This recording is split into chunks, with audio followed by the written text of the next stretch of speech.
എല്ലാ വീട്ടിലും പ്രശ്നം എന്താ? ഉമ്മാനിയും ബാപ്പാനി ആരാ നോക്കേണ്ടത് എന്ന് മക്കൾക്കിടയിൽ തർക്കം. ഒന്നാമത്തെ മകൻ പ്രസവിച്ചു, വാപ്പ അൽഹംദുലില്ലാ എന്ന് പറഞ്ഞു. മക്കൾ കുറെ ഉണ്ടായപ്പോ നമ്മളൊക്കെ പറഞ്ഞു അൽഹംദുലില്ലാ എനിക്ക് കുട്ടികളെ തന്നു. നമ്മക്ക് പ്രായമായ ഈ മക്കൾ തമ്മിൽ ഭയങ്കര തർക്കം. ആരാ നോക്കണ്ട്? ആ ബാപ്പാക്കും ഉമ്മാക്കും മക്കൾ ഉണ്ടായപ്പോഴൊക്കെ അവര് ഉറക്കമൊഴിച്ച് നമ്മളെ നോക്കി. അവിടെ യാതൊരു വിവേചനവും കാണിച്ചില്ല. എന്നാൽ അതേ മക്കളതാ വളർന്നു വരുമ്പോ ഉമ്മാനിയും ബാപ്പാനിയും ആരാ നോക്കേണ്ടത് എന്ന് നറുക്കെടുപ്പാ. ഒരാൾ പറയുന്നത് എന്റെ മാത്രം ബാപ്പയൊന്നും അല്ലല്ലോ, എന്റെ മാത്രം ഉമ്മയൊന്നും അല്ലല്ലോ, എല്ലാവർക്കും ഇല്ലേ ബാപ്പാനോടും ഉമ്മാനോടൊക്കെ കടമ. ഒരു 5-6 മാസം ഇയ്യ് കൊണ്ടുപോയിട്ട് നോക്ക്. ഇത്ര കാലം ഞാൻ നോക്കിയില്ലേ? എന്താ പ്രശ്നം? ഉമ്മാനെ നോക്കണ മസലേന് കേട്ടോ. ഉമ്മാനെ നോക്കണ കാര്യത്തിൽ നമുക്ക് തീരുമാനമായിട്ടില്ലാന്ന്. ഉപ്പാനെ ആര് നോക്കണമെന്ന് തീരുമാനമായിട്ടില്ലാന്ന് തർക്കിക്കാണ് നമ്മള് മക്കള്. എന്റെ മാത്രം ബാപ്പിയമ്മയൊന്നുമല്ലല്ലോ, എല്ലാവർക്കും ഇല്ലേ കടമ, അവനും നോക്കട്ടെ കുറച്ചു കാലം, എന്റെ വരിയിൽ തന്നെ എന്താ മാത്രം അങ്ങനെ നിർത്തുന്നത്? ആ തർക്കമെങ്ങാനും കേൾക്കേണ്ടി വരുന്നവരും ഉപ്പ, ആ വാക്കെങ്ങാനും കേൾക്കേണ്ടി വരുന്നവരും ഉമ്മ, പിന്നെ എന്തിനാ വീട്ടിൽ ജീവിക്കണം?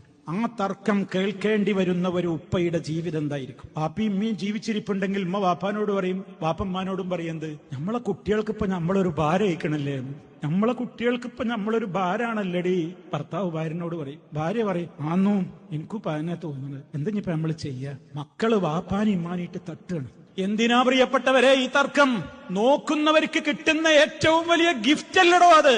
എന്തിനാ മറ്റുള്ളവർ നോക്കണുണ്ടോ നോക്കണ്?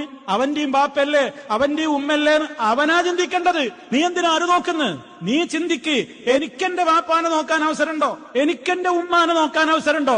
എന്റെ റബ്ബ് എനിക്ക് തരുന്ന ഗിഫ്റ്റാണത് എന്നോർക്ക്. ആരെങ്കിലും വരുമ്പോ നീ ഞാൻ കുറച്ച് നോക്കിക്കോളാന്ന് പറയുമ്പോ വിഷമത്തോടെ വിട്ടുകൊടുക്കാൻ കഴിയണം നമുക്ക്. എന്റെയും ബാപ്പന്നല്ലേ എന്റെ ഇമ്മന്നല്ലേ ഓൻ ചോദിക്കുമ്പോ എങ്ങനെ ഞാൻ പറഞ്ഞയക്കാതിരിക്കുക എന്നോർത്ത് നിങ്ങൾക്ക് വിടാൻ കഴിയണം.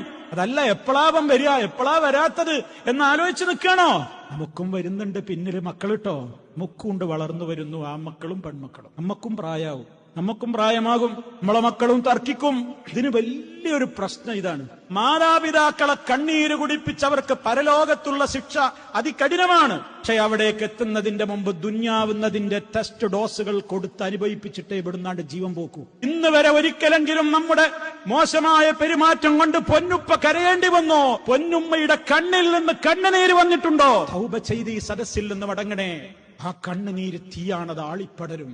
തീ കെടുത്തുന്ന കണ്ണുനീരല്ല, തീ ആളിക്കത്തിക്കുന്ന കണ്ണുനീരാണ്. ജഹന്നമാണ് ആ കണ്ണുനീർ.